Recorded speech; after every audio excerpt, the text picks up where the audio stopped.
He despised his pregnant secretary and panicked when she showed up with 3 identical kids and a fortune. But before we dive into the full story, let me know where you're watching from and what time it is. Now, subscribe to the channel, and let's get started. The rain pounded against the windows of the Chrysler Building with relentless fury, mirroring the storm churning inside Alyssa Carter's stomach as she stepped through the revolving doors into the marble lobby. She discreetly popped another mint into her mouth, fighting the morning sickness that had plagued her for weeks. 27 years old, impeccably dressed in a charcoal pencil skirt and cream silk blouse, Alyssa nodded at the security guard who had greeted her every morning for the past 5 years. "Rough weather today, Ms. Carter," he commented, handing her the executive elevator keycard. "Nothing Manhattan can't handle, Joe," she replied with practiced ease, her Spelman College diction perfect as always. Inside the elevator, alone with her reflection in the polished brass, Alyssa allowed herself a moment of vulnerability. Her hand drifted unconsciously to her still flat stomach. 2 months pregnant. The words still felt surreal, like something happening to someone else. She closed her eyes, and Chicago flooded back to her. The Peninsula Hotel suite, overlooking the glittering city. Marcus Bennett loosening his tie after closing a $70 million acquisition deal. The champagne he'd ordered to celebrate, Dom Perignon, of course, because Marcus Bennett never settled for less than the best. His hand on hers across the white tablecloth. "I couldn't have done this without you, Alyssa," he had said, his green eyes intense in a way that made her forget he was her boss, that she was just the brilliant executive secretary who stayed late reviewing contracts and refining presentations. The kiss had been inevitable after months of tension, of lingering glances and accidental touches. What followed, the tangle of sheets, his whispered promises, had been the beginning of something Alyssa had never planned but couldn't bring herself to regret. The elevator chimed, announcing the top floor. Alyssa straightened her spine, adjusted her leather portfolio, and stepped into the glossy world of Bennett Enterprises. "Morning, Alyssa," called the receptionist. "Mr. Bennett's asking for the Singapore projections." "Already on his desk," Alyssa replied, heading toward her workstation. The glass-walled corner office beyond showcased Marcus at 38, Wall Street's rising star, conducting a video conference with Tokyo. Even through the glass, his commanding presence was undeniable. 6'2", broad-shouldered in his tailored Armani, salt and pepper at his temples adding gravitas to his youthful features. For the next 2 hours, Alyssa buried herself in work, reviewing contracts and coordinating meetings with the efficiency that had made her indispensable. All while the secret grew inside her, changing everything. At 11:30, she watched Marcus end his call. It was time. She'd rehearsed this moment for days, weighing every word, imagining his reaction. Would he be shocked? Pleased? Would they finally make public what had been private for months? She slipped into the executive bathroom, checking her appearance one last time. Her dark skin glowed despite her exhaustion, her natural hair perfectly styled in a professional updo. "You can do this," she whispered to her reflection. Marcus was reviewing documents when she knocked on his open door. He looked up, his trademark smile appearing instantly, the smile that had graced Fortune magazine just last month under the headline, "40 Under 40, The Future of Finance." "Alyssa," he said warmly, setting down his pen. "Just the person I needed. The Goldman Sachs numbers." "Could we talk for a moment?" she interrupted, her voice steadier than she felt. "It's important." Something in her tone made him pause. He glanced at his watch, a Patek Philippe worth more than her annual salary, then nodded. "Of course. Close the door." The mahogany-paneled office with its floor-to-ceiling views of Manhattan had always intimidated her, even as she'd spent countless late nights there working alongside him. Now it felt like a courtroom. "I've appreciated our relationship these past months," she began carefully, settling into the leather chair across from his glass desk. "What happened in Chicago, and since then, it's meant a lot to me." His expression was unreadable now, his fingers steepling under his chin. Alyssa, if this is about the director of operations position, I told you I'm pregnant, Marcus. The words hung in the air between them. Outside, rain lashed against the windows, the city a gray blur beyond. For one heartbeat, his face remained perfectly still. Then something shifted, a darkening around the eyes, a tightening of the jaw. The transformation was subtle but chilling. "I see," he said, his voice suddenly devoid of its usual warmth. He leaned back, creating distance. "And you're certain it's—" "Yes," she said firmly. "I haven't been with anyone else." Marcus stood abruptly, turning to face the rain-drenched city. His reflection in the glass showed a man Alyssa had never seen before, cold, calculating, assessing damage. "This is unfortunate timing," he said finally. "We have the Morgan merger happening. $780 million with decidedly conservative investors." He turned back to her. "What exactly were you expecting, Alyssa?" The question caught her off guard. I thought we should discuss our options. Together." His laugh was short, bitter. "Options? A black, pregnant secretary doesn't exactly align with the image I'm building on Wall Street." He adjusted his French cuffs, a nervous habit she'd noticed only during his most stressful negotiations. "Honestly, did you really think I would welcome this news? This is an inconvenience, Alyssa, not a champagne occasion." Each word struck like a physical blow. Alyssa sat perfectly still, years of professional composure the only thing keeping her from crumbling. "I thought, given our relationship—" "Relationship?" Marcus cut in. "We had some enjoyable moments. That hardly constitutes a relationship." He opened his desk drawer and extracted an envelope, sliding it across the glass surface toward her. 3 months' salary. More than generous considering the situation. You have until lunch to clear your desk. Alyssa stared at the envelope, unable to process what was happening. "Marcus, we've worked together for 5 years. I thought—" "You thought wrong," he interrupted, his tone glacial. "You will never be anything but an embarrassment to me. That child will be your burden, not mine. Frankly, someone with your background should know better than to ruin your life like this." Her legs trembled as she reached for the envelope. Marcus had already picked up his phone.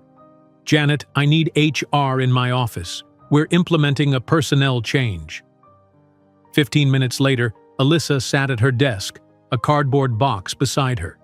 Into it, she mechanically placed her meager possessions: a framed Spelman diploma, a withering office plant, a single photograph from last year's company Christmas party where Marcus had his arm casually draped around her shoulders, smiling for the cameras as if she meant something.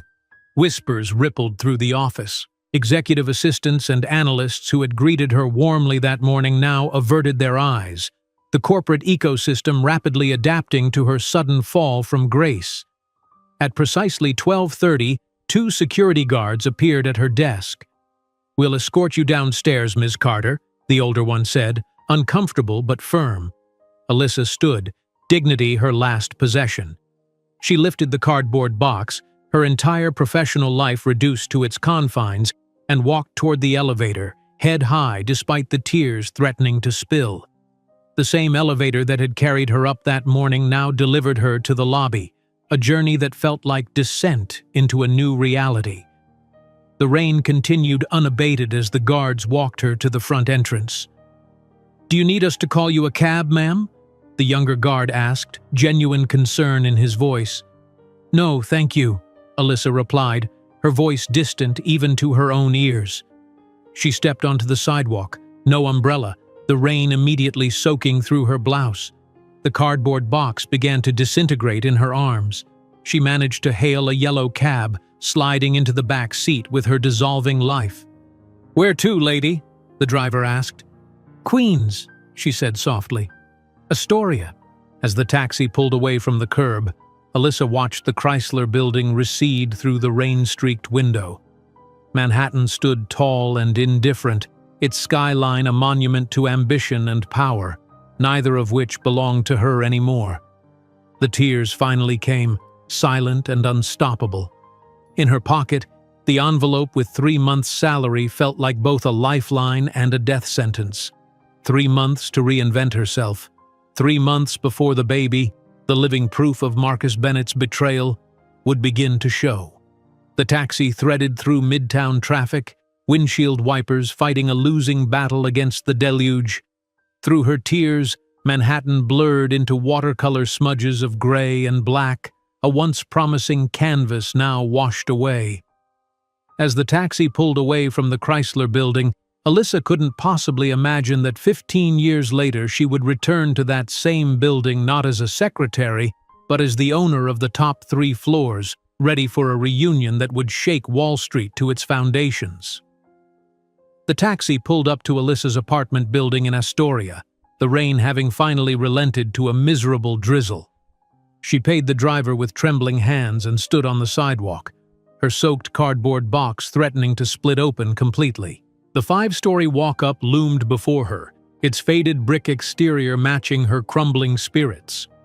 Inside her 1-bedroom apartment, Alyssa placed the soggy box on her small kitchen counter and stared blankly at the peeling wallpaper. The silence pressed against her eardrums.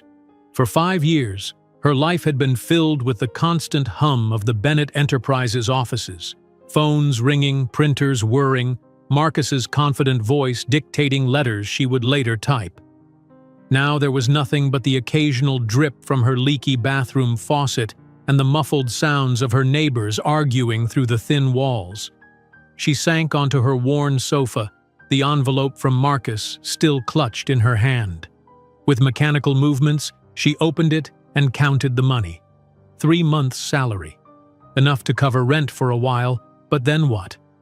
Her hand drifted to her stomach. Not just her anymore.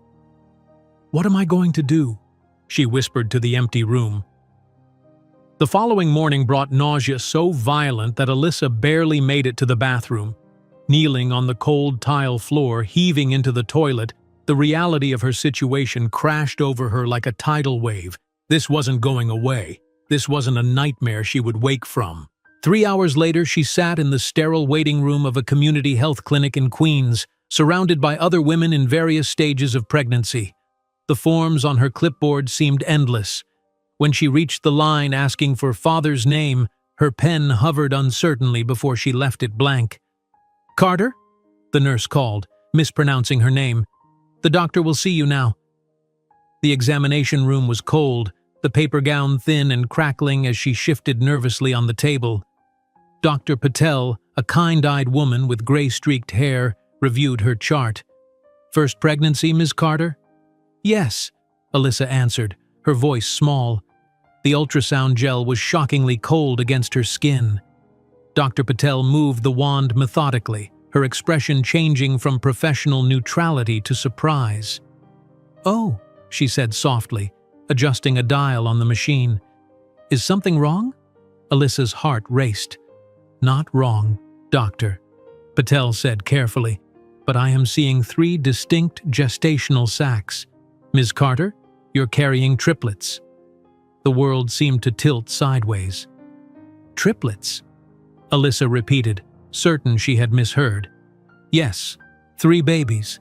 It's relatively rare, especially without fertility treatments. Would you like to hear their heartbeats?" Before Alyssa could answer, the room filled with a rapid whooshing sound. 3 distinct rhythms, impossibly fast, impossibly real. 3 heartbeats, 3 babies, 3 lives depending solely on her. Later that afternoon, Alyssa wandered through Flushing Meadows Park, the November wind stripping the last leaves from the trees. 3 babies. The phrase echoed with each step she took. The park was nearly deserted, patches of early frost glittering on the grass. "How am I going to do this?" she whispered to the bare trees. 3 babies. How? She sat on a cold bench, Marcus's check burning in her pocket like a brand. A mental calculation. Rent, utilities, food, prenatal care, and then 3 of everything. Cribs, clothes, diapers. The money wouldn't last 3 months, let alone until she could work again. The next morning began a humiliating parade of closed doors. The recruitment agency that had once courted her for executive positions now had nothing suitable at the moment when she inquired about temporary work. The human resources manager's eyes had flickered briefly to her midsection, though she wasn't showing yet. "Your experience is impressive, Ms. Carter," he said, not meeting her eyes. "But our clients expect a certain consistency of service." By week's end, Alyssa had been rejected by 6 agencies. She took to scanning classified ads, circling positions far below her qualifications. Her first placement came through a night shift data entry position at an insurance company. From 8 at night until 4 in the morning, Alyssa sat in a fluorescent-lit basement office, inputting endless streams of policy numbers into an outdated database. By morning, her fingers would be stiff and aching, her eyes burning from screen glare. She would sleep fitfully for a few hours before nausea woke her, then attend afternoon appointments with doctors who expressed increasing concern about her exhaustion. "High-risk pregnancy" became a common phrase at these visits. "You need rest, Ms. Carter." Rest was a luxury she couldn't afford. When the data entry position ended after 3 weeks, she found work at a telemarketing center. The script was rigid, the customers often hostile, and the supervisor watched her with thinly veiled disapproval as her pregnancy became more apparent. "We maintain a professional environment here," he commented when she had to rush to the bathroom during a call. "Our clients expect consistency." Consistency. The word followed her like a curse. By her 4th month, with her pregnancy now visible, even temporary positions became scarce. She switched to night shifts at a 24-hour call center, answering customer service inquiries for a cable company. The fluorescent lights made her skin look sallow. The constant sitting caused her ankles to swell painfully. One Sunday evening, while taking out her trash, Alyssa noticed a discarded laptop in the building's dumpster. On impulse, she retrieved it. The case was cracked, the battery dead, but when she plugged it in, the screen flickered to life. It took her 3 nights of tinkering after her shift to get it fully functional. With the reclaimed laptop perched on her small kitchen table, Alyssa discovered free online programming courses. The first time she successfully ran a simple piece of code, she felt a flicker of something she hadn't experienced in months: hope. Night after night, while the rest of Queens slept, Alyssa taught herself Python, JavaScript, and SQL. The logical patterns of code made sense in a way her life currently didn't. When her code executed perfectly, it provided a moment of control in an existence that had spiraled beyond her grasp. As her belly grew, her bank account shrank. 5 months pregnant, she stood in her apartment staring at the eviction notice taped to her door. Rent increase, effective immediately. The landlord knew tenant laws didn't apply in his under-the-table arrangement. The move to the Bronx was humiliating. A studio apartment so small she could touch opposite walls with outstretched arms. The narrow staircase to the 5th floor left her breathless, her expanding belly making each step an exercise in balance. That night, sitting cross-legged on her thin mattress on the floor, Alyssa ate microwaved ramen noodles and continued her online programming course. The babies kicked vigorously as she murmured code syntax like bedtime stories. "Console.log," she whispered, placing a hand on her round stomach. "Function, parameter, return value." Her anonymous online profile began gathering attention in coding forums. A small website paid her $50 to fix their contact form. A local restaurant offered $100 to create a basic online ordering system. Small jobs completed between bouts of nausea and exhaustion, but each one improved her portfolio. 6 months pregnant, Alyssa sat on her mattress one Sunday evening, her laptop balanced precariously on her knees. The CNBC interview appeared on her screen. Marcus Bennett in a tailored navy suit, confidently discussing Bennett Enterprises' expansion into Asian markets. "Mr. Bennett," the interviewer said with a smile, "Forbes recently named you Wall Street's most eligible bachelor. Any truth to rumors about your engagement to Senator Williams' daughter?" Marcus laughed, a sound Alyssa once treasured. No comment on personal matters, but I will say that integrity in both business and personal life has always been my guiding principle. The camera panned to show the Manhattan skyline from his office window, the same view she had shared countless times. Integrity. The word stuck in her throat like a shard of glass. That night, nursing her empty ramen cup and watching the cockroaches scurry across her kitchen floor, Alyssa made a solemn promise to the 3 lives growing within her. "He will see us again one day," she whispered, her voice gaining strength with each word. "Not as victims, but as conquerors. And when that day comes, he'll understand exactly what he threw away." The next morning, she discovered an MIT scholarship for women in technology. The application deadline was 48 hours away. For the next 2 days, she skipped meals and sleep, perfecting the innovative program she'd been developing during her sleepless nights, an algorithm that predicted market fluctuations with surprising accuracy. 3 weeks later, a thick envelope arrived at her Bronx apartment. With shaking hands, Alyssa opened it to find an acceptance letter, a full scholarship offer, and a personal note from the department chair praising her exceptional aptitude and innovative approach. As she drifted to sleep that night, her hand resting protectively over her 3 babies, Alyssa didn't know that the basic algorithms she was learning would become the foundation of the system that would, years later, precisely calculate how much the company of the man who discarded her would be worth. The thick envelope from MIT lay on Alyssa's worn mattress, its promise of a new beginning both exhilarating and terrifying. She had less than 3 months before the babies would arrive, and Boston waited with its snow-covered campus and brilliant minds. But first, she had to navigate the most frightening journey of her life, bringing 3 new lives into the world with no one by her side. The contractions began on a frigid January night, 2 weeks earlier than her due date. A taxi driver reluctantly agreed to take the heavily pregnant woman to Bronx Lebanon Hospital, eyeing her nervously in his rearview mirror as she breathed through contractions. "First baby?" he asked, trying to sound casual. "First 3, Alyssa replied through gritted teeth. The emergency room was chaotic. Victims of a 5-car pileup had arrived minutes before. Alyssa clutched her small overnight bag, containing everything she owned of value: her Spelman diploma, her acceptance letter to MIT, and a tiny stuffed bear she'd splurged on for the babies to share. A nurse with kind eyes and efficient movements finally noticed her leaning against the wall, face contorted in pain.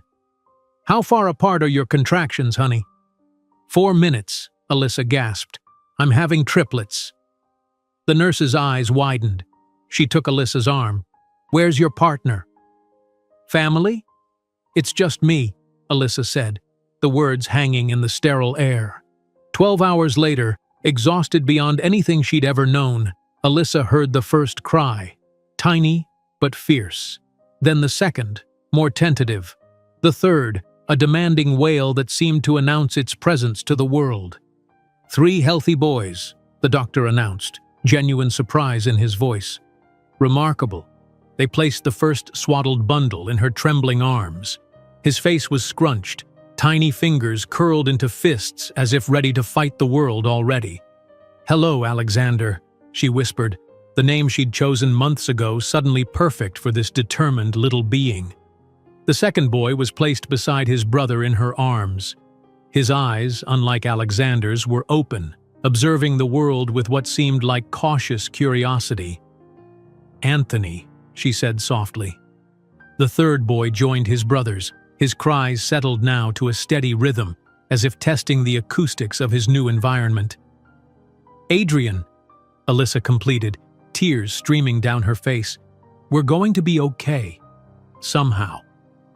The nurse who had stayed by her side throughout the delivery, holding her hand, wiping her brow, murmuring encouragement when Alyssa thought she couldn't push anymore, smiled sadly at the tableau. "Is there anyone I can call for you?" Alyssa shook her head, the weight of her solitude temporarily forgotten as she gazed at the 3 identical faces. They had Marcus's nose, his chin, but her warm brown complexion and the shape of her eyes. a perfect blend of the man who had discarded them and the woman who would move mountains for them. 4 days later, a hospital social worker helped Alyssa navigate the taxi ride to her Bronx apartment. The climb to the 5th floor was excruciating, her body still recovering from the cesarean section necessitated by the triplets' position. One by one, she carried the newborns up, placing them carefully on the mattress before returning for the next, tears of pain and determination mingling on her cheeks. The apartment felt even smaller now. She had fashioned makeshift cribs from sturdy cardboard boxes lined with the softest blankets she could afford. 3 identical beds for 3 identical boys. The reality of her situation hit her anew as she stood in the center of the room, the babies sleeping miraculously in unison, the sound of their breathing the only music in the barren space. "I don't know how," she whispered into the dimness, "but I will give you everything." 2 weeks later, a Greyhound bus from Atlanta arrived at Port Authority. Alyssa's mother, Eleanor Carter, stepped carefully off the bus, her 70-year-old frame stooped with arthritis, but her eyes bright with purpose. The reunion at the apartment was tearful. "Oh, Alyssa," Eleanor breathed, taking in the sparse conditions and the 3 babies sleeping on the mattress. "Why didn't you tell me sooner?" "I didn't want to worry you," Alyssa admitted. "Your heart condition? Nonsense. These are my grandsons." Eleanor's voice broke. "I may be old, but I can still change a diaper." For the next 3 weeks, Eleanor's presence was a godsend. She showed Alyssa how to bathe 3 squirming infants, how to decipher different cries, how to snatch moments of sleep in the chaos. Her gnarled hands moved with surprising dexterity, swaddling and rocking with the muscle memory of a woman who had raised 4 children of her own. But as February turned to March, Eleanor's breathing became more labored with each climb up the stairs. "I can't do these stairs anymore, baby," she admitted one evening, clutching her chest. "My heart just won't take it." The morning Eleanor left, she pressed $300 into Alyssa's hand. "It's not much, but it's what I can spare from my Social Security." "Mom, I can't." "You can, and you will," Eleanor said firmly. "And when you're rich and famous with that big brain of yours, you can buy me a house with an elevator." They both laughed through their tears, knowing it was a fantasy but needing the comfort of the dream. Alone again, Alyssa established a brutal routine. When all 3 babies miraculously slept, she worked on her laptop, taking on small coding projects that could be completed during those precious windows of peace.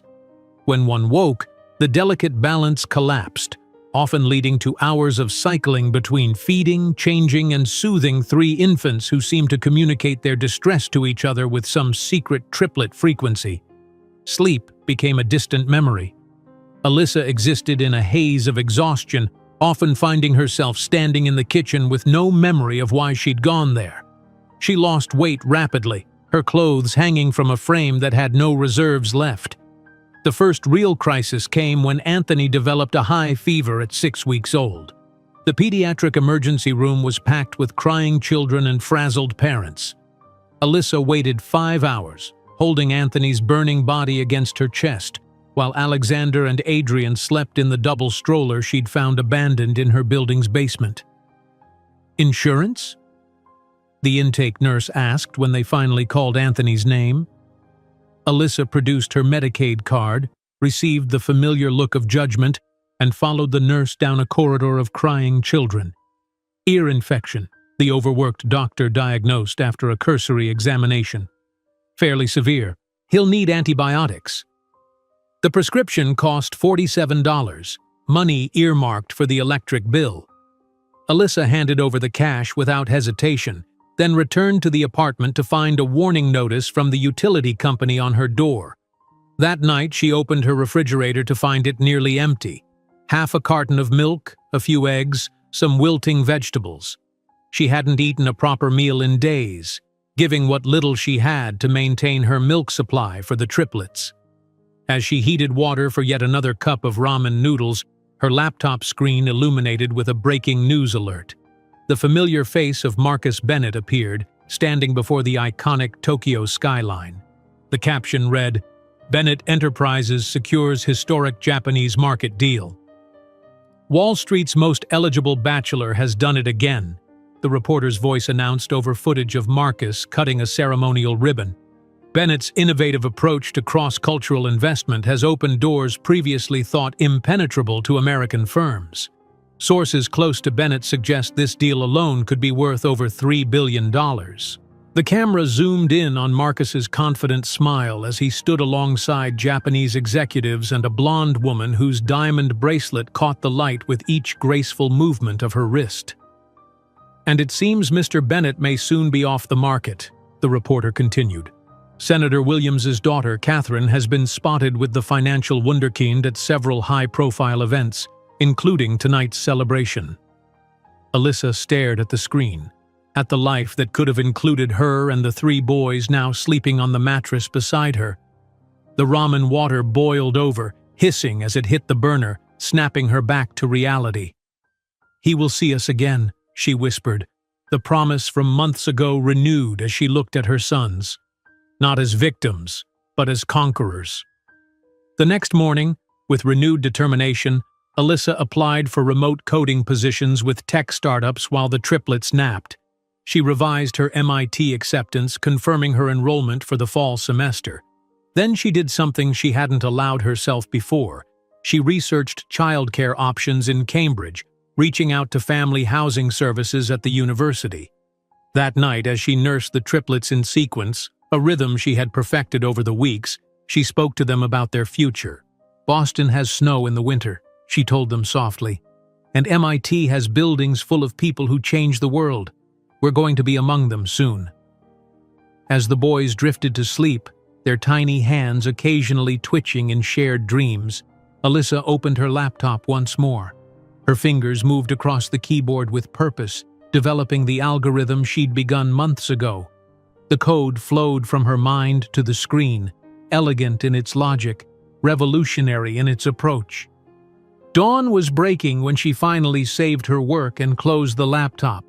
The triplets would wake soon, hungry and demanding, but for now, in this moment of quiet, Alyssa allowed herself to believe in the impossible future she was coding into existence.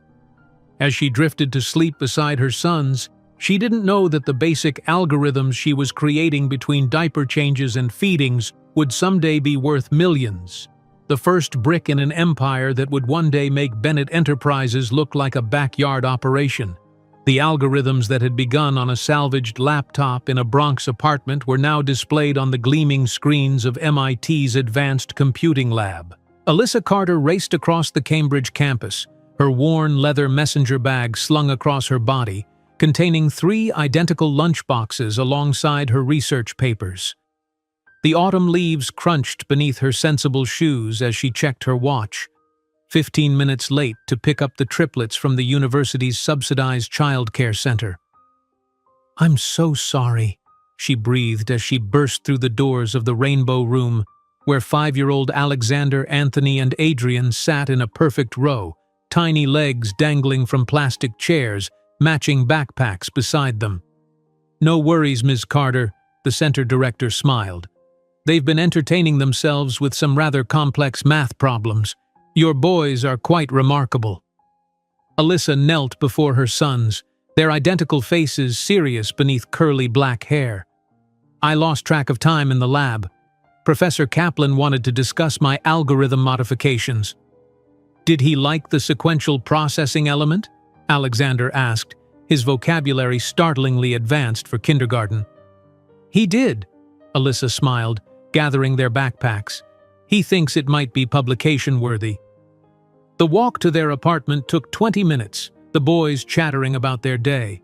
Their subsidized housing unit was small but clean, a significant upgrade from the Bronx studio. Alyssa set a pot of water boiling for pasta while the triplets arranged themselves in a circle on the living room floor, puzzle pieces spread between them. "Mom, this one's wrong," Anthony called, holding up a mathematics worksheet. "The teacher said 6 times 7 is 42, but she marked my answer wrong when I wrote 42. Alyssa leaned over to examine the paper. "You wrote 24, sweetheart." "Oh." Anthony frowned. "My brain was thinking the right thing." "Your brain is amazing," Alyssa assured him, stirring the pasta. "Just make sure your hand knows what your brain is thinking." Their evening routine had been perfected over years of necessity. Dinner around their small table, homework review, though the boys rarely needed help, bath time in shifts, and then an hour of what Alyssa called genius time, when the triplets could explore whatever intellectual pursuit caught their interest. Tonight, Alexander was calculating trajectory angles with a makeshift catapult built from pencils and rubber bands. Anthony was methodically taking apart an old calculator, examining its circuitry with intense concentration. Adrian, always the most creative, was drawing perfect geometric patterns that seemed to flow instinctively from his small hand. Alyssa watched them while reviewing her class notes for tomorrow's advanced algorithm theory session. At 32, she was older than most of her classmates, but progressing through her master's program with remarkable speed. Her professors had stopped being surprised by her insights. The woman who coded while her triplets slept had developed an efficiency of thought that outpaced her peers.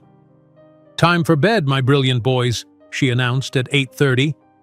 After tucking them in, 3 identical beds now, a luxury she'd saved for months to provide, Alyssa settled at the kitchen table with her laptop. The light from the screen illuminated her face, highlighting new lines of determination around her eyes and mouth. She worked until 2 in the morning, refining the market prediction algorithm that would become the cornerstone of her thesis. When her alarm buzzed at 5, she rose immediately, the discipline of motherhood having long ago eliminated the luxury of drowsiness. She showered quietly, dressed in her one professional outfit, a navy blazer from a consignment shop paired with a white blouse and simple slacks, and prepared breakfast before waking the boys. "Will you be late again today?" Adrian asked as he carefully arranged his colored pencils in his backpack. "Just until 4, Alyssa promised. "I have to tutor undergraduate programming students, but I'll pick you up right after." The campus bustled with privileged youth, many stumbling to morning classes in rumpled clothes after late nights of parties Alyssa had never experienced. She nodded politely to classmates as she rushed to her advanced data structures lecture, sliding into a seat moments before the professor began. Halfway through the class, her head began to droop, exhaustion from her late-night coding session finally catching up. Her eyes closed for what felt like seconds, only to be gently roused by Professor Chen after the lecture hall had emptied. "Ms. Carter," he said kindly, "perhaps you should consider reducing your course load." "I can't afford to extend the program," she replied honestly. "Every semester costs money we don't have, even with the scholarship." The professor nodded, understanding in his eyes. "Your latest project, the predictive market algorithm, it shows remarkable promise. Have you considered commercial applications?" "Every day," Alyssa smiled wearily. "It's not just an academic exercise for me, Professor." That evening, after picking up the triplets and preparing a simple dinner of chicken and rice, Alyssa received an email that made her hands tremble. Her algorithm had received the top score in the department's annual innovation competition. The attached note from the department chair mentioned interest from several tech firms in Boston. "We did it!" she exclaimed, dancing around the small kitchen, startling the triplets who looked up from their reading. "Did what, Mom?" Alexander asked cautiously. Alyssa swept him up in her arms, then grabbed his brothers, spinning them in an awkward circle. "My algorithm, our algorithm, really. Since you 3 have been my inspiration, it won! This could mean real money, real opportunities." The boys exchanged glances, then broke into identical grins, caught up in their mother's rare display of unbridled joy. For the next 2 weeks, Alyssa worked feverishly to prepare her thesis defense. The triplets, sensing the importance of this moment, became unusually self-sufficient, preparing their own lunches and laying out their clothes the night before. The morning of the defense dawned clear and cold, a perfect New England autumn day. Alyssa dressed in her consignment shop best, then carefully outfitted the boys in matching button-down shirts and khaki pants, thrift store finds she'd painstakingly ironed the night before. "You look beautiful, Mom," Adrian said solemnly, his 5-year-old eyes taking in her nervous adjustments to her hair and collar. "Thank you, sweetheart," she replied, kneeling to his level. "Today is very important. You three need to sit quietly in the back row and draw or read while Mommy presents. Can you do that?" 3 identical nods answered her, serious beyond their years. The lecture hall was intimidating, rows of seats rising in a semicircle around the presentation area, where 5 distinguished professors sat behind a long table. Alyssa settled the triplets in the last row with their backpacks full of books and drawing supplies, then made her way to the podium. "Good afternoon," she began, her voice steady despite her racing heart. "My thesis presents a novel approach to predictive market analysis through adaptive learning algorithms." For 45 minutes, she explained her innovation, fielding increasingly interested questions from the panel. The triplets, true to their word, sat silently in the back row, occasionally looking up from their drawing pads to watch their mother with undisguised pride. As Alyssa concluded her presentation, the department chair leaned forward. "Ms. Carter, this is not merely academic theory. This is potentially groundbreaking in practical application." The defense ended with unanimous approval. As attendees filed out, a tall man in an impeccable suit approached. "Ms. Carter, I'm Dr. Lawrence Reed from Stanford's Computer Science Department," he said, extending his hand. "Your algorithm isn't just a thesis, it's a multi-million-dollar company waiting to happen. I have venture capital connections who would be very interested in providing seed funding." Alyssa stood stunned as he handed her his card. "Call me when you're ready to change the world," he added with a smile.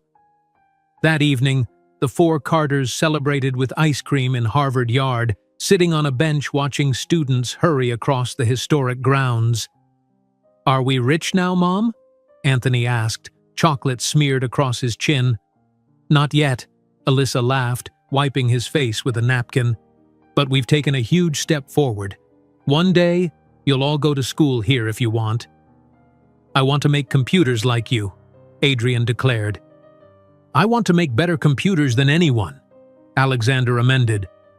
Alyssa hugged them close, watching the setting sun glint off the university's historic buildings. "You can do anything you set your minds to. Remember that."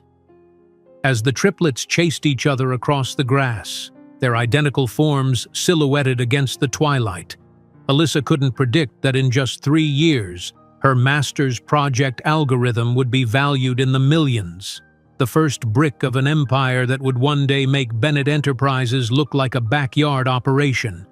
The crisp autumn morning painted Cambridge in hues of gold and amber as Alyssa stood before the weathered brick building on Massachusetts Avenue. A faded sign above the glass door read, "Laundromat," in peeling letters, but her eyes were fixed on the narrow staircase beside it leading to a small office space. She clutched a manila folder containing a rental agreement, her pulse quickening as she inserted the key into the lock. The click echoed in the empty stairwell, the sound of a new beginning. The space was smaller than it had appeared in the photos, a single room with yellowed linoleum floors, water stains mapping the ceiling and windows that let in more draft than light. But to Alyssa, it was perfect. This dingy room above a laundromat would become the birthplace of Carter Innovation Labs. She walked to the center of the empty space, the folder tucked under her arm, and closed her eyes. In her mind, she could see it. Desks lined with computers, whiteboards covered in code, her algorithm evolving into something that would change everything. When she opened her eyes, reality returned. Bare walls, dust motes dancing in the thin shafts of morning light, the distant rumble of washing machines below. "It's not much," she whispered to herself, "but it's ours." 3 days later, Alyssa sat across from 4 potential investors in borrowed office space at MIT. The men in expensive suits examined her business plan with expressions ranging from skepticism to barely concealed dismissal. "Your concept is undeniably innovative, Ms. Carter," said the oldest, peering over his glasses, "but we have concerns about execution risks." "What risks specifically?" Alyssa asked, keeping her voice steady. The youngest investor cleared his throat. Frankly, your personal situation represents a significant variable. 3 young children, no partner, limited business experience.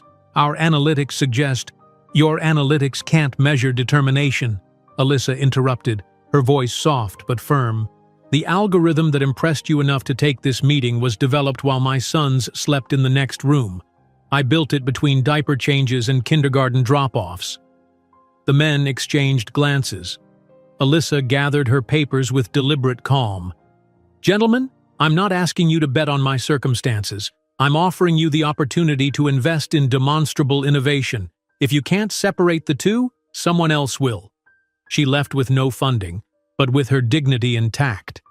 It was the first of 7 similar rejections over the next 3 weeks. On a Friday evening in early spring, Alyssa worked through the night at her newly established office. The space now contained 3 second-hand desks, mismatched chairs rescued from university surplus, and 1 powerful computer that consumed half her remaining savings. Anthony slept peacefully in her lap, his small body warm against her as her fingers flew across the keyboard, refining code that would eventually power their future. At 6 in the morning, Alexander and Adrian arrived with Mrs. Peterson, the elderly neighbor who watched the boys when Alyssa needed to work overnight. They insisted on coming early, Mrs. Peterson explained apologetically. Something about helping build furniture?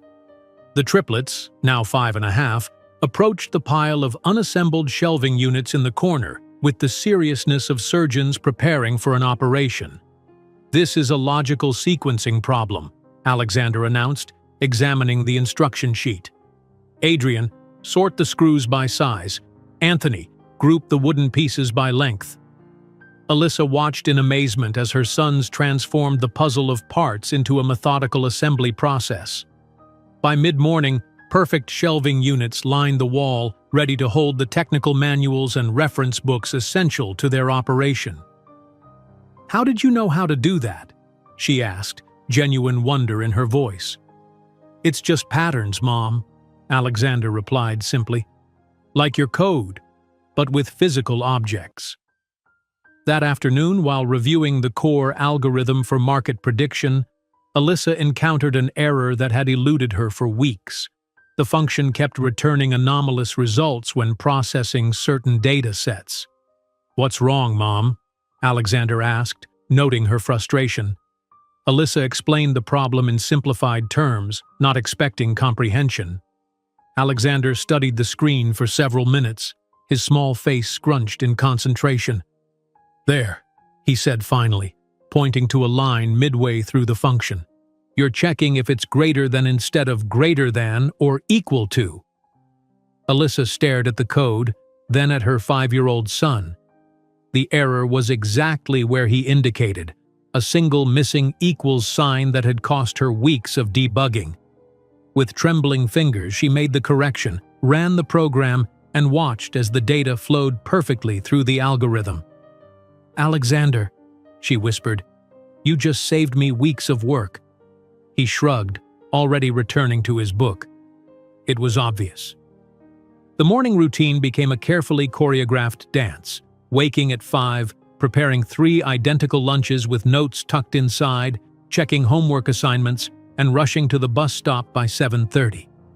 Alyssa would then sprint across Cambridge to her office, where she spent days refining the product and nights searching for clients willing to take a chance on an unproven startup. Most evenings, the triplets completed their homework at the office, quietly working at a small table she'd set up specifically for them.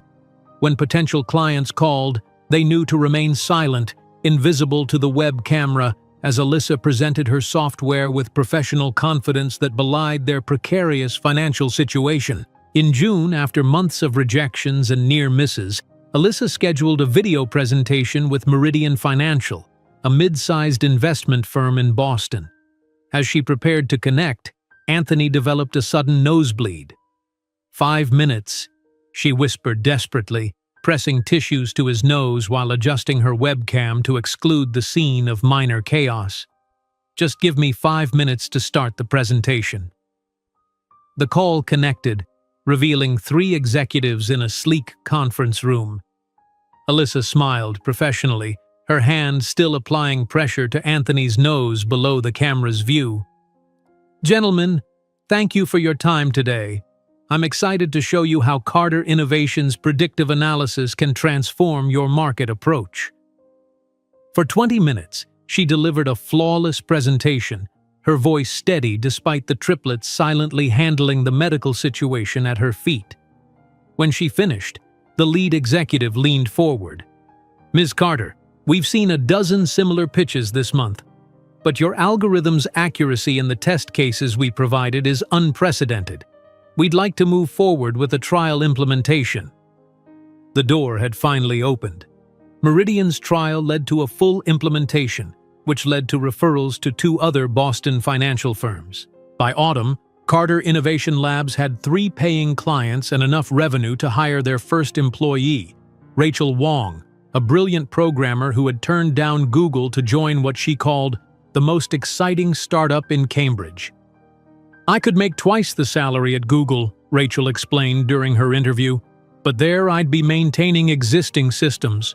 Here, I get to build something revolutionary." The triplets adopted Rachel immediately, fascinated by her stories of competitive coding tournaments and hackathons.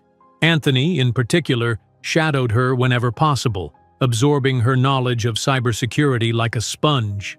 One evening, as Alyssa prepared to leave for a parent-teacher conference after 48 sleepless hours finalizing a client deliverable, Anthony tugged at her sleeve. "Mom, I made something for the company," he said, holding up a flash drive. "That's wonderful, sweetheart, but I'm running late." "It's important," he insisted with uncharacteristic firmness. "I created a security system for our main software. Rachel showed me how hackers might try to steal our algorithm." Alyssa paused, looking from the flash drive to her 6-year-old son's earnest face. "You created a security system?" "It's just basic encryption and access protocols," he explained as if this were perfectly normal for a first grader, "but Rachel says it's better than what most startups implement." The parent-teacher conference could wait. Alyssa called Rachel over, and together they reviewed Anthony's creation, a surprisingly sophisticated security framework that would indeed protect their intellectual property from common hacking attempts. "He's 6 years old," Rachel whispered, awe in her voice. "What are these kids going to be capable of in 10 years? By December, Carter Innovation Labs had expanded to 5 employees and moved to slightly larger offices, still above the laundromat, but now occupying 2 rooms instead of 1. The triplets had their own corner, complete with child-sized desks where they worked on increasingly complex projects that often found their way into the company's core products. The breakthrough came on a snowy evening in February. Alyssa was working late, the triplets asleep on the small sofa she'd installed for such occasions, when her phone rang. The caller ID showed Granite Capital Management, one of Boston's most established investment firms. "Ms. Carter," the voice on the other end began without preamble, "our team has been testing your risk analysis program for the past month without your knowledge. One of our analysts encountered it through Meridian and brought it to our attention."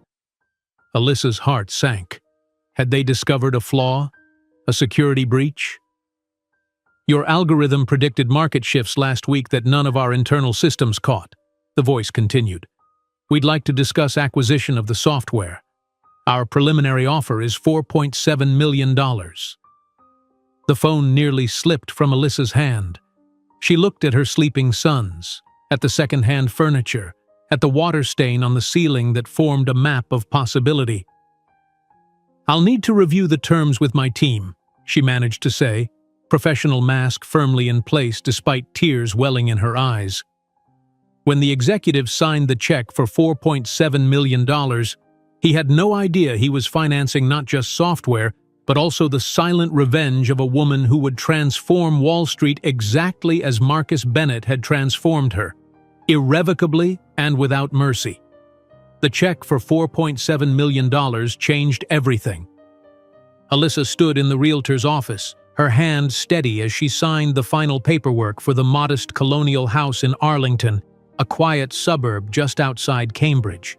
The real estate agent, A woman in her 50s with carefully highlighted hair couldn't hide her surprise when Alyssa pulled out a cashier's check for the down payment. "Usually buyers need financing," she commented, eyes widening at the amount. "Not this time," Alyssa replied simply. 3 weeks later, the moving truck pulled up to their new home. The triplets, now 8 years old, burst from Alyssa's car and raced toward the front door, their identical faces alight with excitement. "Can we pick our own rooms?" Alexander called over his shoulder, already halfway up the driveway. "Yes, but no fighting!" Alyssa laughed, the sound unfamiliar even to her own ears. When was the last time she had truly laughed? The boys disappeared inside, their footsteps thundering up the stairs as they explored the empty bedrooms. Alyssa followed more slowly, taking in the polished hardwood floors, the sun-filled kitchen with actual counter space, the backyard where her sons could play. After years of cramped apartments and makeshift offices, the space felt almost decadent. "Mom, I want this one." 3 identical voices called simultaneously from different directions, followed by good-natured arguments about window size and closet space. That evening, with only mattresses on the floor and takeout containers on the kitchen counter, the Carter family sat in their new living room planning their future. "We need a real office now," Alyssa mused, her laptop open to property listings. "Somewhere professional, not above a laundromat." "Can we still come after school?" Adrian asked, his dark eyes serious. "Of course," Alyssa promised. "Carter Innovation Labs is as much yours as it is mine." The following week, Alyssa interviewed candidates for a part-time nanny. She selected Mei Zhang, a computer science doctoral candidate at MIT who needed flexible hours and housing. "I can help with homework and basic programming concepts," Mei offered during her interview, "and I'm available most evenings for when you need to work late." "Perfect," Alyssa replied, relief washing over her. "The boys are academically advanced. They'll probably end up teaching you a thing or two." Mei moved into the guest room the following weekend, her few possessions fitting easily into the space. The triplets immediately took to her, bombarding her with questions about quantum computing and artificial neural networks over breakfast. With childcare finally in place, Alyssa turned her attention to Carter Innovation's expansion. She leased office space in Kendall Square, hired 3 more programmers, and began aggressive development of version 2 of their market prediction software. 6 weeks after the Granite Capital acquisition, Alyssa stood before her closet, frowning at the limited options. Today's meeting with potential West Coast investors required something more polished than her usual practical attire. On impulse, she drove to Newbury Street, Boston's upscale shopping district. At Saks Fifth Avenue, a sleek saleswoman with impeccable makeup approached as Alyssa hesitantly browsed the women's section. "Can I help you find something?" she asked, her tone subtly condescending as she took in Alyssa's sensible shoes and department store blazer. "I need a business suit, something for important client meetings," Alyssa replied, straightening her shoulders. "Our suits start at $1,200, the woman said, eyebrow slightly raised. Alyssa met her gaze evenly. "I'll take 2, and I'll need shoes and accessories to match." The saleswoman's demeanor transformed instantly. "Of course, let me show you our Chanel collection. They've just arrived from Paris." 2 hours later, Alyssa left with several bags containing 2 impeccably tailored suits, silk blouses, and her first pair of Louboutin heels. The total was more than she had spent on clothes in the previous 5 years combined, but as she placed the bags in her car, she felt no guilt. This wasn't frivolity, it was armor. The following afternoon, Alyssa sat in the principal's office at Cambridge Academy for Gifted Children. The school's director, Dr. Perkins, slid 3 folders across his desk. "Mrs. Carter." "Ms." Alyssa corrected gently. "Ms. Carter," he amended. "We've completed comprehensive testing of Alexander, Anthony, and Adrian. The results are unprecedented in our school's history." He opened the folders, revealing graphs and percentiles that soared off conventional charts. All three test at high school level in mathematics. Alexander shows particular aptitude for theoretical concepts, Anthony for systems logic, and Adrian for spatial reasoning and design. We recommend advancing them 3 grade levels immediately. Alyssa studied the reports, pride mingling with concern. How will they adjust socially? That's our primary concern as well, Dr. Perkins admitted. They're emotionally well-adjusted now, but the age gap could be challenging. After careful consideration and long discussions with the boys themselves, Alyssa decided on a compromise. Advancement by 1 grade level, with supplemental advanced coursework in their areas of strength. That spring, the triplets' distinctive talents became increasingly apparent. Alexander spent hours in his room developing his first rudimentary machine learning algorithm, a simple program that could predict which cereal each brother would choose based on previous selections. "It's just pattern recognition," he explained when Alyssa expressed amazement. "Humans do it all the time without thinking." Anthony, meanwhile, demonstrated his own specialization when Alyssa discovered him methodically testing the new home security system she'd installed. "Mom, I got in," he announced proudly one afternoon. "Got in where?" Alyssa asked, looking up from her laptop. "The security system. I bypassed it in 8 different ways," he replied, offering her a handwritten list of vulnerabilities. "Don't worry, I fixed most of them." Adrian, the most visually oriented of the 3, surprised everyone by completely redesigning the user interface of Carter Innovations' flagship product. Alyssa had found his sketches on the kitchen table and was struck by their intuitive elegance. "May I show these to our design team?" she asked. Adrian nodded shyly. "I just made it so it makes sense to me." 2 weeks later, Carter Innovation implemented Adrian's design, and client feedback was unanimously positive. "Remarkably intuitive," one executive commented. "It's as if the software anticipates the user's next thought." In her rare quiet moments, usually late at night after the boys were asleep, Alyssa reviewed her 5-year business plan. The projection she had once thought ambitious now seemed almost conservative. At their current growth rate, Carter Innovation would exceed $10 million in revenue by year 3, with potential for exponential growth beyond. On a crisp autumn morning, Alyssa sat for her first interview with a technology magazine. She had prepared meticulously, wearing one of her new Chanel suits, her natural hair styled in a sophisticated twist. "Nervous?" the young reporter asked as the photographer adjusted lighting. "A little," Alyssa admitted, smoothing her skirt. "Don't be. You're already a legend in Boston tech circles. The single mom who coded her way to millions while raising triplets? It's the perfect narrative." The interview flowed more easily than Alyssa had expected. She spoke about her algorithm, her vision for adaptive AI in financial systems, carefully sidestepping personal questions about the triplets' father. When the magazine hit stands 3 weeks later, Alyssa's phone buzzed constantly with congratulatory messages and new business inquiries. The headline read, "The Algorithm Queen: How Alyssa Carter is Rewriting the Rules of Financial Technology." The most unexpected consequence came 2 days later. An email from Tech Giant Corporation, a Silicon Valley behemoth, expressing interest in acquiring Carter Innovation Labs for $180 million. Alyssa read the email 3 times, her hands trembling slightly. The amount was staggering, enough to secure her family's future for generations.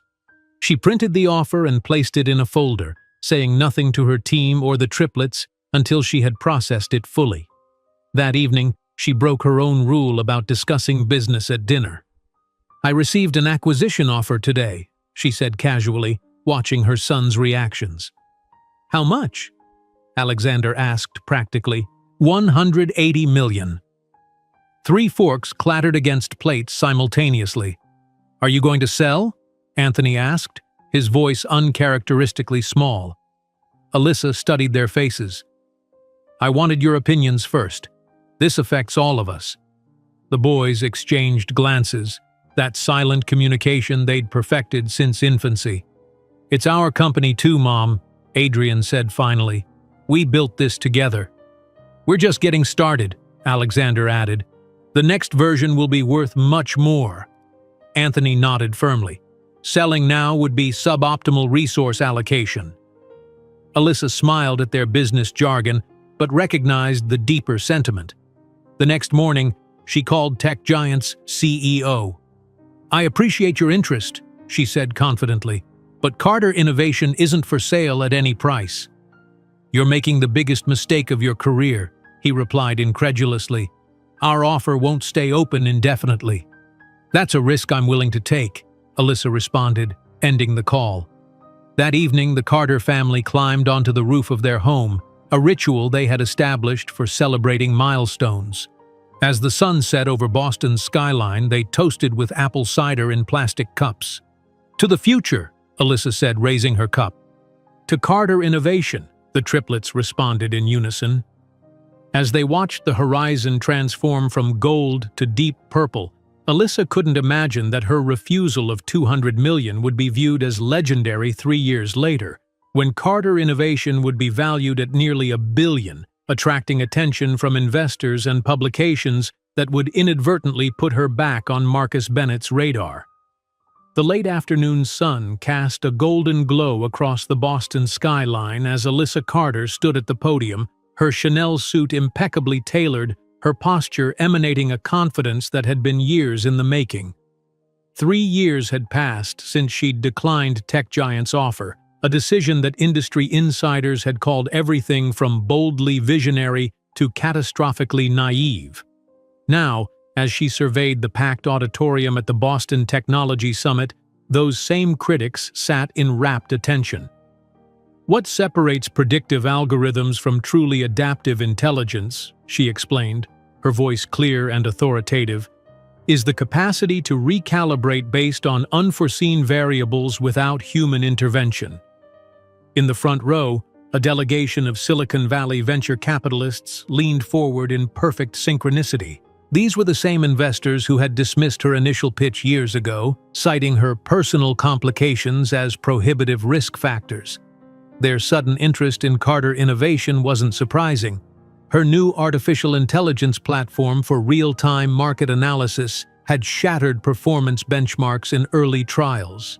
As Alyssa concluded her presentation, applause erupted throughout the hall. She nodded graciously, gathering her notes as attendees surged forward, business cards extended like offerings. Outside the convention center, the triplets waited in a sleek town car, their 13-year-old frames already showing hints of the men they would become. Alexander scrolled through real-time data on his tablet, Anthony tested security protocols on his custom-built laptop, and Adrian sketched interface improvements on a digital drawing pad. "How was it?" Alexander asked without looking up as Alyssa slid into the car. "Standing room only," she replied, removing her heels with a sigh of relief. "The Valley contingent is already proposing meetings." "Predictable," Anthony commented. "Our last quarter performance metrics would make us acquisition targets." The Carter family had developed their own shorthand over the years, business terminology interwoven with the everyday language of family life. As the car navigated through Boston traffic, they discussed market projections and homework assignments with equal seriousness. That evening, as Alyssa reviewed acquisition proposals in her home office, her chief financial officer called with news that would alter their trajectory. "Bridgewater Ventures is offering $300 million for a 30% stake," he reported. "But they want you in Silicon Valley. They're insistent on physical proximity to their other portfolio companies." Alyssa glanced at the framed photograph on her desk, the triplets at their first coding competition, proudly holding a trophy taller than they were. Boston had been their sanctuary, the place where they had rebuilt their lives from nothing. "Let me think about it," she replied. The conversation with the boys took place over breakfast the next morning. Belgian waffles had become their traditional meal for important family discussions. "Silicon Valley," Alexander repeated thoughtfully after Alyssa outlined the proposal.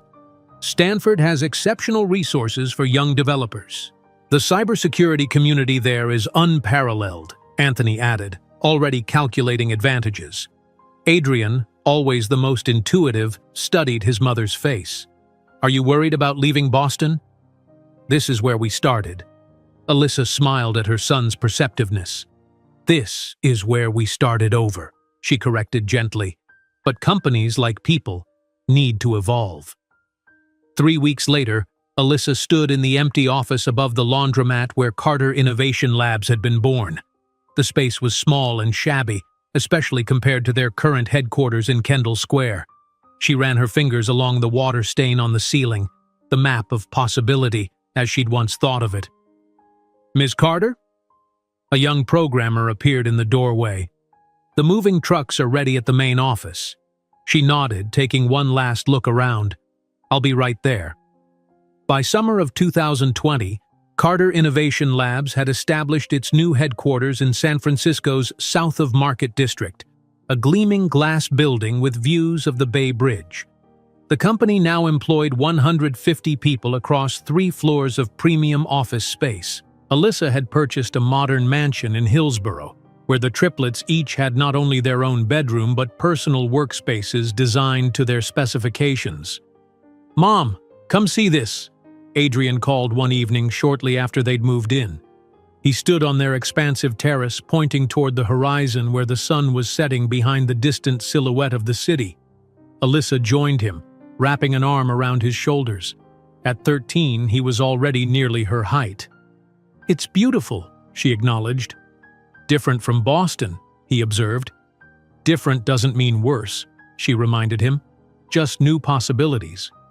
The triplets adapted to California with the resilience they'd always shown. Enrolled in Silicon Valley's most prestigious school for gifted students, they quickly established themselves as extraordinary even among the children of tech luminaries. Alexander's machine learning algorithms caught the attention of AI researchers at Stanford, earning him an invitation to present at a conference typically reserved for doctoral candidates. His system for predicting market volatility during political crises demonstrated precision that seasoned economists found unsettling. "How did you account for human emotional variables?" one gray-haired professor asked after Alexander's presentation. "Emotions follow patterns too," the 13-year-old replied simply. "You just need sufficient data points."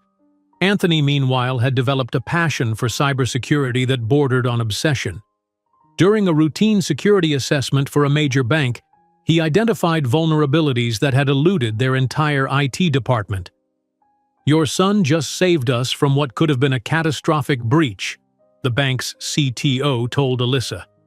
"We have adults with 20 years' experience who missed what he found in hours." Adrian's contributions were equally remarkable but more visually oriented. His redesign of user interfaces became the company's signature style.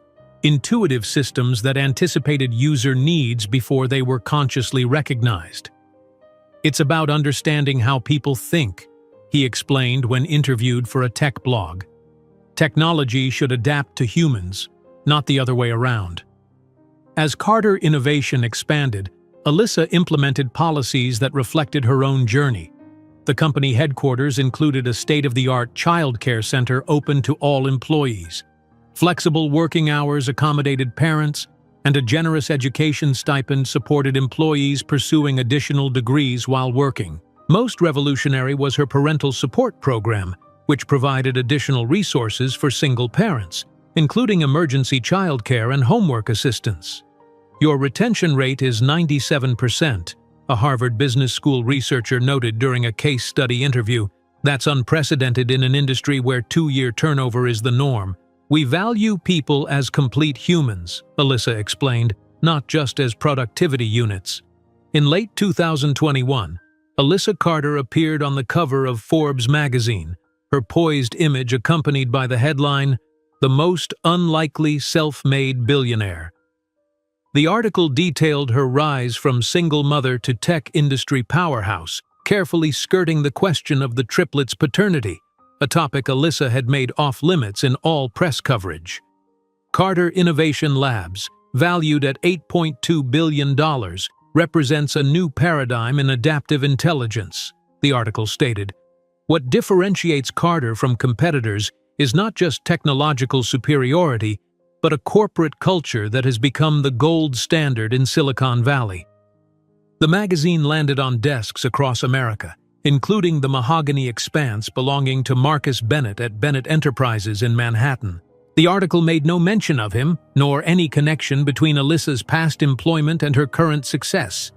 The triplets were described only as her gifted sons, with no photographs included at Alyssa's insistence. On a crisp September morning in 2022, Alyssa's assistant placed an ivory envelope on her desk. "This came by courier," she explained. "Apparently it's quite prestigious." Inside was an invitation to be the keynote speaker at the annual Manhattan Technology Conference held at the historic Plaza Hotel. The event brought together industry leaders from finance and technology, a perfect venue to announce Carter Innovation's newest platform. "Will you accept?" her assistant asked. "It would mean returning to New York." Alyssa ran her fingers over the embossed lettering, memories flooding back, the Chrysler Building in the rain, the cardboard box disintegrating in her arms, the taxi pulling away from a life destroyed. "Yes," she said decisively. "It's time to go back." That evening she shared the news with the triplets over dinner in their sleek dining room overlooking the bay. "New York," Anthony mused. "That's where you worked before we were born, right?" "Yes," Alyssa replied carefully. "That's where everything began." "Will you show us your old office?" Adrian asked. Alyssa smiled, thinking of the Chrysler Building and how different her return would be. Perhaps. It's been a long time. She didn't mention that among the conference attendees would be representatives from every major financial institution, including Bennett Enterprises. She didn't tell them that New York was not just where everything began, but where their father had dismissed her from his life without a second thought. When the invitation for the conference in Manhattan arrived, Alyssa felt a shiver of recognition. Fate was drawing a perfect circle, leading her back to the city where it all began, unaware that Marcus Bennett would not only be there but would be about to witness the magnitude of what he had discarded. The invitation to Manhattan rested on Alyssa's desk like a portal to the past. 15 years had transformed her from a desperate single mother to one of the most powerful women in technology. Yet the thought of returning to New York City awakened dormant memories she'd methodically filed away. The city held the ghosts of her former self, the young woman whose hopes had been crushed beneath Marcus Bennett's expensive shoes. The Carter Innovation corporate jet touched down at JFK on a brilliant September afternoon. As the sleek aircraft taxied to a private hangar, Alyssa gazed out the window at the Manhattan skyline shimmering in the distance. The triplets, absorbed in their tablets for most of the flight, now looked up with interest. "Is that where we're staying?" Adrian asked, pointing to the gleaming spires. "The Four Seasons," Alyssa confirmed as they descended the aircraft stairs to where a black Maybach limousine waited on the tarmac. "In Midtown." The contrast with her last departure from this city wasn't lost on her. 15 years ago she'd left in a yellow taxi, pregnant and sobbing, a disintegrating cardboard box on her lap. Now she returned in a private jet, her sons beside her, her company's logo emblazoned on her luggage. The driver loaded their bags with practiced efficiency. "Welcome back to New York, Ms. Carter," he said, holding the door open. "Traffic is light today. We should reach the hotel in under 40 minutes. As the limousine glided through Queens toward the Midtown Tunnel, Alyssa's mind wandered to the tiny apartment she'd once occupied in Astoria. Did the bathroom faucet still leak? Did the radiator still clank in the middle of the night? "Mom?" Alexander's voice pulled her back to the present. "The Midtown probability models show significant congestion near Bryant Park. Should I suggest an alternate route?" Alyssa smiled at her son's practical nature. "I'm sure the driver knows best." The Four Seasons presidential suite occupied the entire 51st floor, offering panoramic views of Central Park and the city beyond. The triplets explored the space with the methodical curiosity that characterized everything they did, examining the technology and amenities with critical eyes. "The automation systems are 2 generations behind," Anthony noted, inspecting the room's control panel. "I could upgrade this in an afternoon." "I'm sure the hotel would appreciate your input," Alyssa replied dryly, setting her laptop on the dining table. Her phone chimed with a message from her assistant. "Final conference schedule attached, panel preparations complete, press briefing arranged for tomorrow morning." After settling in, an unexpected restlessness overtook Alyssa. The proximity to her past was disorienting, like standing too close to a once devastating fire and feeling its residual heat. "Boys, would you like to see where we used to live?" 3 identical expressions of surprise greeted her suggestion. The triplets had rarely heard their mother speak of her life before MIT. They knew only the broadest outlines, that she'd worked as an executive assistant in Manhattan, that their father wasn't involved, that they'd struggled before her algorithm changed everything. 30 minutes later, their limousine pulled up beside a weathered brick building in the Bronx. The neighborhood had changed little in 15 years. Still working class, still rough around the edges, still vibrating with the undercurrent of lives being lived on the margins. "We lived there," Alyssa said quietly, pointing to a 5th-floor window with faded curtains. "1 room, all 4 of us." Alexander studied the building with the analytical gaze that was already making him famous in AI circles. "You actually lived here?" he asked, unable to reconcile the image of his powerful, elegant mother with the cramped apartment above. "For almost a year," Alyssa confirmed. "You were infants. I carried each of you up those stairs one by one after we came home from the hospital." Adrian, always the most emotionally intuitive, reached for her hand. "Why did you leave Boston to come here today?" "Not Boston," she corrected gently. "I left Manhattan to come here, after I lost my job." The boys exchanged glances, absorbing this new piece of information about their origins. The 5 flights of stairs that had once been Alyssa's daily Everest now seemed impossibly steep from the comfort of their limousine. "Let's go back," she said finally. "We have preparations to complete for tomorrow." That evening, as New York's lights transformed the skyline into a constellation of human ambition, Alyssa supervised the triplets' preparations for their first major corporate appearance. Their custom-tailored suits from Brooks Brothers transformed them from teenagers into young executives, their resemblance to one another and to their absent father striking in the formal attire. "Stand still, Adrian," she murmured, adjusting his tie. Despite being brilliant beyond measure, he still struggled with this simple task. "Is this really necessary?" he complained. "The algorithms should speak for themselves." "Presentation matters," Alyssa replied, a lesson she'd learned painfully over the years, especially in Manhattan. In the suite's expansive living room, Alexander and Anthony reviewed their presentation slides on the large display screen. Their demonstration of Carter Innovation's newest AI platform would occupy 15 minutes of Alyssa's keynote address, a carefully choreographed introduction of the next generation of Carter talent. "I'm nervous for you," Alyssa admitted as she inspected her sons, standing in a row like young soldiers prepared for inspection. "Why?" Alexander asked confidently. "We've mastered this presentation." Alyssa's eyes drifted to the window, where the Empire State Building stood illuminated against the night sky. "It's New York," she said simply, "where everything began." "Before us?" Anthony asked curiously, his keen mind always seeking connections between disparate facts. "Yes," Alyssa replied, offering no further explanation. Now was not the time to burden them with the truth about their father, that the man whose features they carried had discarded them before they drew their first breaths. Late that night, after the triplets had retired to their rooms, Alyssa stood at the floor-to-ceiling windows, Manhattan spread before her like a glittering circuit board. Her reflection looked back at her, no longer the frightened, pregnant secretary, but a woman of accomplishment and power. Her assistant's text message arrived just before midnight. "Updated speaker list for tomorrow attached. Note: Marcus Bennett added to afternoon panel on financial technology integration. Alyssa's heart stuttered briefly before resuming its rhythm. She had suspected he might be at the conference. Bennett Enterprises remained a significant player in financial technology despite stagnating innovation. But confirmation of his presence crystallized something inside her.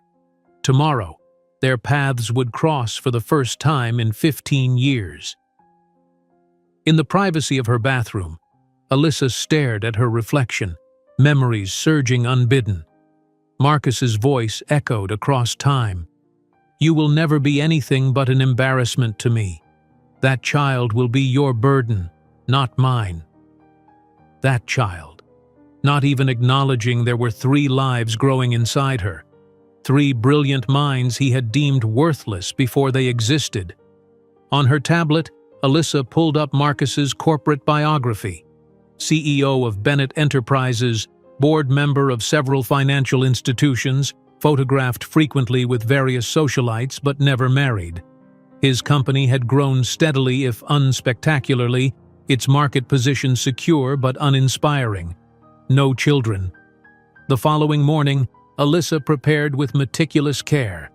Her stylist had selected a Chanel suit in deep sapphire that complemented her complexion perfectly. Her natural hair, once kept severely pulled back to conform to corporate expectations, now formed a crown of intricate braids that spoke of both heritage and authority. Platinum jewelry, simple but exquisite, completed the transformation. The triplets assembled in the suite's foyer, impressively professional in their matching suits, tablets synchronized with the presentation materials. As they rode the elevator down to the waiting limousine, Alyssa studied them with quiet pride. Whatever else Marcus Bennett had done, he had contributed to the creation of these extraordinary young men, his only positive legacy, though he remained unaware of it. The limousine navigated morning traffic toward the Plaza Hotel, its iconic facade coming into view as they turned onto Fifth Avenue. Photographers lined the entrance, alerted to the arrival of the conference's keynote speaker. "Remember," Alyssa instructed as the car slowed, "answer questions politely but briefly. No detailed responses about proprietary technology." The triplets nodded in synchronized understanding as the car door opened to a barrage of camera flashes. Alyssa emerged first, the consummate professional, followed by her sons. Their appearance caused an immediate stir. 3 identical teenagers flanking one of technology's most powerful women created a striking visual. As they approached the hotel entrance, Alyssa sensed rather than saw the figure that froze in the doorway. She didn't need to look directly at him to know Marcus Bennett stood there, his world tilting on its axis as recognition dawned. The man in the navy suit stared in undisguised shock at the woman he had discarded 15 years earlier, now transformed beyond recognition, accompanied by 3 teenagers who were unmistakably his sons. When their eyes met briefly across the plaza's entrance, Alyssa felt 15 years of history compress into a single second. He was no longer the man who held power over her, but merely a supporting character in the extraordinary story she had written for herself and her sons. The moment their eyes met across the plaza's entrance, time seemed to collapse. Alyssa maintained her composure, nodding almost imperceptibly at Marcus before guiding her sons through the ornate doors. Behind her, she could feel his gaze burning into her back, his shock almost palpable in the morning air.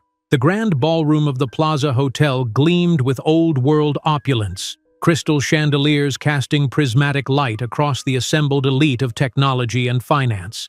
Executives in bespoke suits networked over coffee, their conversations creating a low hum of ambition and strategy. Alyssa led the triplets toward the speaker preparation room, acknowledging greetings from industry leaders who once wouldn't have given her a second glance. "Ms. Carter, your microphone check is scheduled in 15 minutes, a conference coordinator informed her, clipboard in hand. "The boys will be seated front row center during your keynote, then join you on stage at your signal." Alyssa nodded, watching as her sons surveyed the room with identical expressions of analytical assessment. They stood taller in their suits, their posture reflecting years of her careful guidance on how to occupy space with confidence. As the minutes ticked toward her presentation, Alyssa caught glimpses of Marcus through the growing crowd.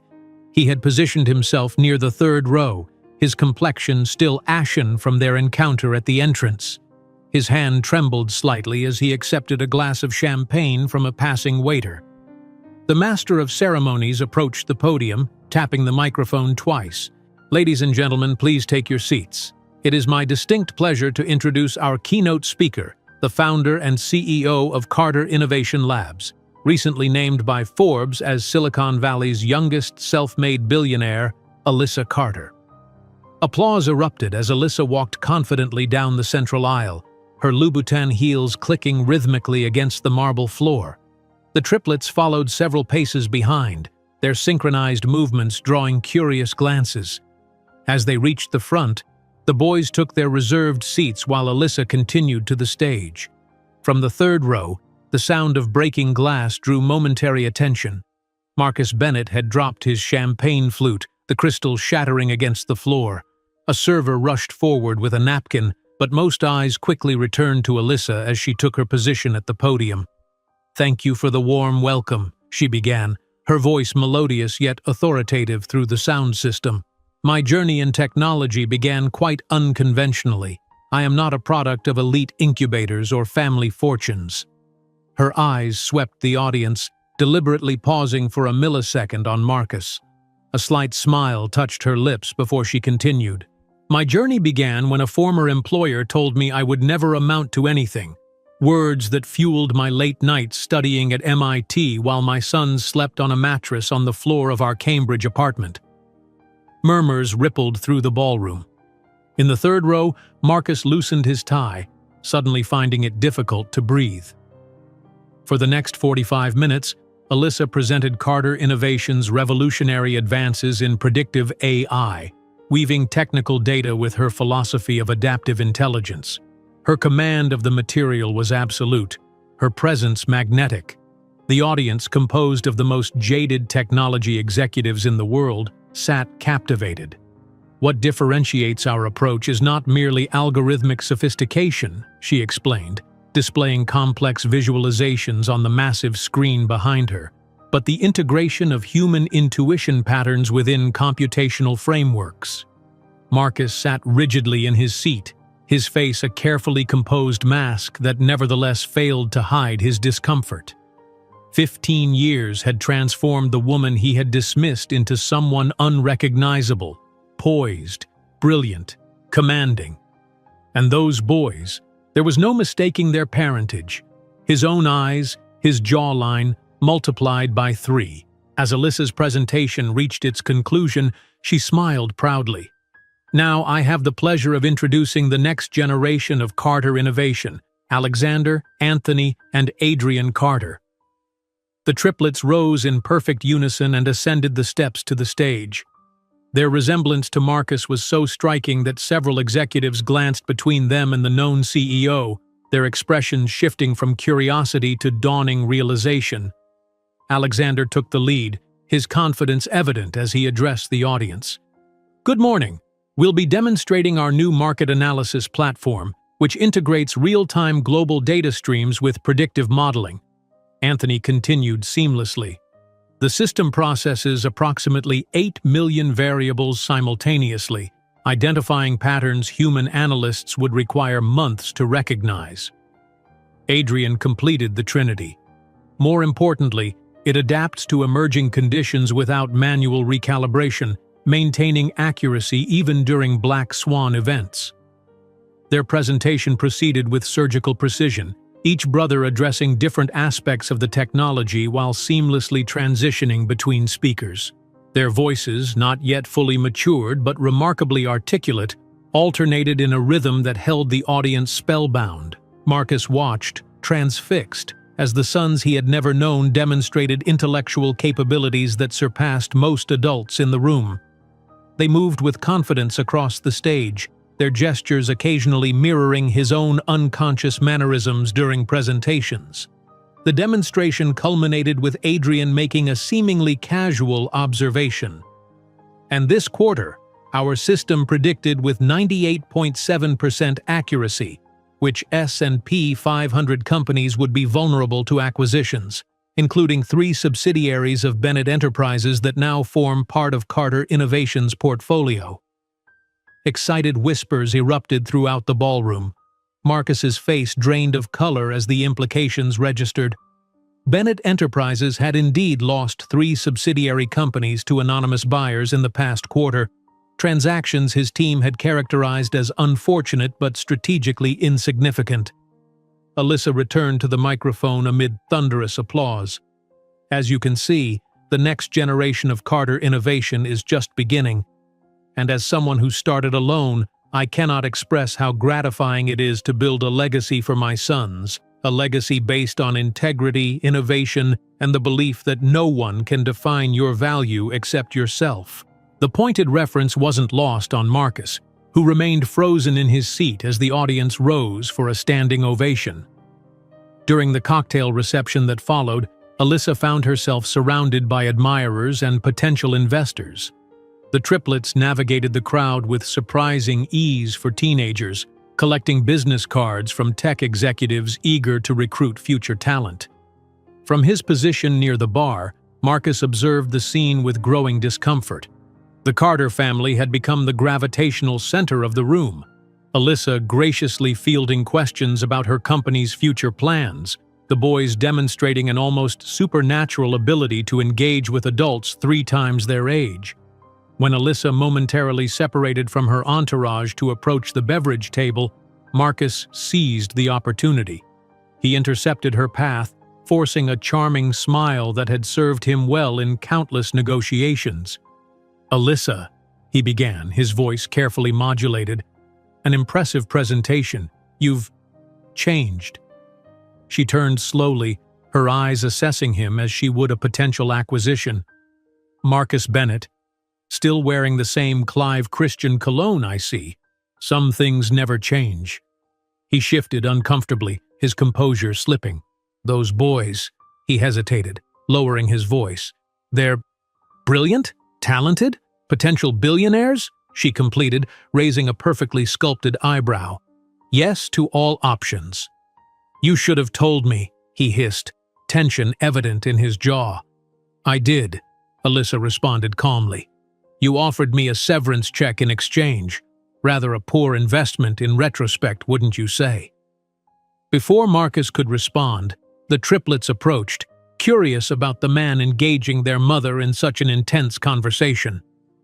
"Mom, Google's CTO wants to discuss our pattern recognition algorithm," Alexander reported, his eyes moving assessingly between the adults.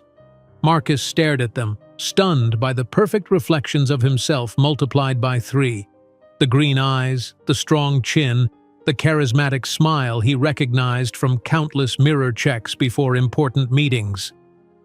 "Mr. Bennett," Alyssa said formally, "allow me to introduce Alexander, Anthony, and Adrian Carter.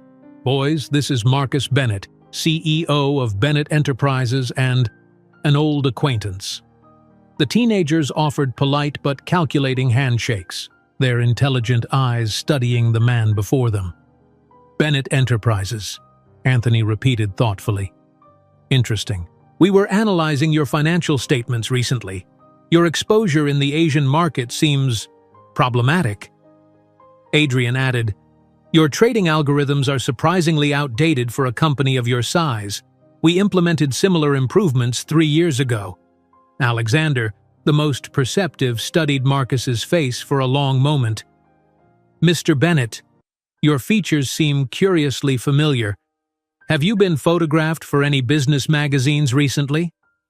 A Wall Street Journal reporter approached, sensing the tension in the air. "Mrs. Carter, could you comment on rumors that Carter Innovation has secretly acquired a controlling interest in Bennett Enterprises?" The silence that followed was deafening. Marcus stared at Alyssa with pure shock. Alyssa smiled at the journalist. "I can confirm that Carter Innovation Labs has completed the acquisition of 3 Bennett Enterprises subsidiaries and acquired a significant stake in the parent company. Details will be announced tomorrow, but I can share that we're planning substantial restructuring." Cameras began flashing. Marcus, completely pale, muttered, "You can't do this." "Actually, I can," Alyssa responded serenely. "Your own shareholders voted in favor of the offer. Should we discuss transition details privately? Should we discuss transition details privately?" Alyssa's question hung in the air, not really a question at all, but a command dressed in polite corporate language. With a graceful gesture, she directed Marcus toward a private office adjacent to the grand ballroom, her composure unfaltering despite the cameras flashing around them. The oak-paneled room offered a stark contrast to the glittering reception outside. Marcus collapsed into a leather armchair, immediately reaching for the crystal decanter on the sideboard. His hands trembled slightly as he poured himself a generous measure of bourbon. Alyssa remained standing, her posture perfect in her Chanel suit, the sapphire color highlighting the confidence that radiated from her like a physical force. The silence stretched between them, 15 years of unspoken history filling the space like smoke. 15 years, Marcus finally said, his voice hoarse as he took a substantial swallow of bourbon. 15 years and you reappear to destroy everything I've built? Interesting, Alyssa responded, her tone measured and cool. That you would view a strategic investment as destruction. Perhaps that's why your shares have dropped 32% in the last quarter. Marcus stared at her, searching for any remnant of the young woman he'd dismissed so easily. There was nothing left of the frightened secretary in this poised executive who had outmaneuvered him so completely. "This is about revenge," he accused, gripping his glass tightly. "You've orchestrated this entire spectacle to humiliate me." Alyssa's gaze hardened. "I didn't come seeking revenge, Marcus. I came to do business. Bennett Enterprises has valuable assets, but its leadership is deficient." "Those boys," Marcus said, changing the subject abruptly, "they don't know who I am? They know they're the sons of a man who chose not to be part of their lives," Alyssa responded directly. "The name was never important." The door opened before Marcus could reply, and the triplets entered. Their expressions had shifted from the polite curiosity they'd shown in the ballroom to something colder, more calculated. "It wasn't difficult to figure out," Alexander said calmly, closing the door behind them. "The dates, your reaction, our physical resemblance, and I've been monitoring your private communications for years, Mr. Bennett." Marcus paled further. "You hacked my emails?" "No," Anthony corrected, his tone suggesting he was explaining something to a particularly slow student. "We developed a facial recognition algorithm and behavioral analysis pattern that identified you as our probable progenitor approximately 4 years ago. Confirmation came when we cross-referenced genetic data available in public databases." "Why didn't you say anything?" Marcus asked, looking from one identical face to another. "Statistical relevance," Adrian replied coldly. "Your contribution to our lives was biologically necessary but socially irrelevant. The data didn't justify action." Marcus stood suddenly, desperation creeping into his voice. "I can make up for lost time. I can be part of your lives now. I have resources, connections." "We have superior resources to yours," Alexander interrupted. "Our mother ensured that." "What about emotional connections?" Marcus tried, his voice almost pleading. Alyssa stepped forward. "Boys, could you give us a moment?" When they were alone again, she approached Marcus, close enough that he could see the fine lines at the corners of her eyes, evidence of years of determination, not defeat. "What exactly do you want, Marcus?" she asked quietly. "A relationship with 3 teenagers you've never met? Participation in a technological empire you didn't help build? Or just to salvage your reputation when the news inevitably breaks?" "You planned all this," he accused. "The acquisition, the conference." "No," Alyssa answered honestly. "The acquisition was purely business. Your companies were undervalued and poorly managed. The conference was coincidence. But I confess the public revelation brings a certain poetic symmetry." In the ballroom, journalists were already connecting the dots, especially after a photographer captured the unmistakable shared DNA between Marcus and the triplets. By morning, The story would be everywhere. The next day dawned clear and bright over Manhattan. Alyssa sat at the breakfast table in their suite, reviewing the early headlines on her tablet. The Wall Street Journal's front page proclaimed, "Historic acquisition, abandoned executive assistant returns as owner." The article detailed how the pregnant secretary fired by Marcus Bennett had returned as a billionaire to purchase his company, accompanied by the sons he had never acknowledged. Bennett Enterprises' stock plummeted in pre-market trading. Marcus's phone rang continuously with calls from board members, investors, and his publicist. Most devastating was the call from Catherine Williams, daughter of Senator Williams, publicly canceling their engagement with a scathing statement about character flaws and moral bankruptcy. 1 week later, Alyssa received Marcus in her office in the new Carter Innovation headquarters in Manhattan, ironically occupying the top 3 floors of the same building where she had once been a secretary. The logo that had once read Bennett Enterprises in the lobby now displayed Carter Innovation Labs in sleek, modern lettering. Marcus looked significantly older than he had at the conference. Dark circles shadowed his eyes, and his normally impeccable suit appeared slightly rumpled, as if he'd slept in it. "The board has requested my resignation," he informed her, looking like a shadow of the confident man he once was. 15 years building that company. 16, Alyssa corrected. "You were already CEO when you hired me." Marcus gazed out the panoramic window at the Manhattan skyline, the same view he had enjoyed from his office when he'd dismissed Alyssa from his life. "What happens now?" "You'll receive a fair severance package," Alyssa responded professionally. "I'm not you, Marcus." The irony wasn't lost on him. His shoulders sagged slightly. "And the boys? They're Carters," she said simply. "That's the name they've chosen to keep even after learning about you. If they wish any contact in the future, it will be their decision as adults." "You've won," Marcus acknowledged finally. Alyssa shook her head. "There was no competition, Marcus. There was just life. The one you chose to throw away and the one I chose to build." When Marcus left, Alyssa stood at the window, observing the city below. The same city where she had once cried in a tiny apartment, pregnant and alone. Her phone chimed with a message from the Triplets. They were on their way to discuss the company's newest acquisition. Meanwhile, Marcus passed through the lobby where large chrome letters announced Carter Innovation Labs, where the Bennett Enterprises logo had once dominated.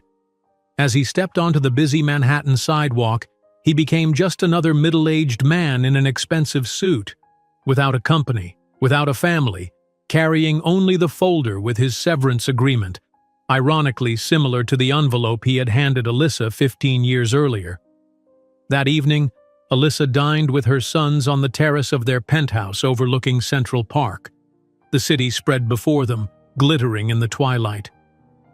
"Do you regret anything?" Adrian asked suddenly, his perceptive eyes studying his mother's face.